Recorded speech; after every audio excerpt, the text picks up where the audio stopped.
معاون اجتماعی پلیس راهور کشور گفت اتباع خارجی دارای کارت اقامت دائم و موقت می‌توانند طبق ضوابط قانونی گواهینامه خودرو و موتورسیکلت دریافت کنند.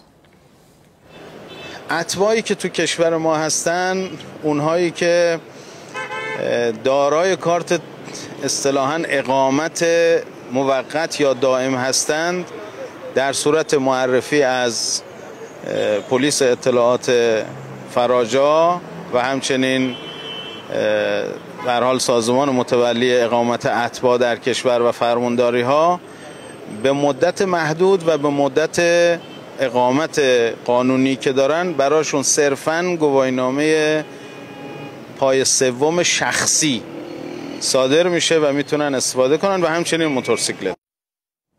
سردار سلیمی افزود این افراد می توانند دوره‌های آموزشی خود را در همه آموزشگاه‌های مجاز آموزش ببینند. به گفته این مقام مسئول، هزینه دریافت گواهینامه برای اتباع تفاوتی با شهروندان ایرانی ندارد.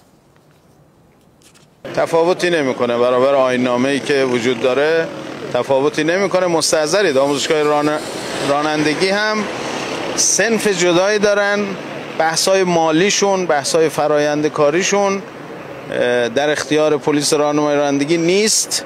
ما فقط در فرایند آزمون‌ها، صحت آزمون‌ها، آزمون‌های آیین‌نامه به هر حال کتبی و شفاهی و آزمون‌های عملی نظارت داریم.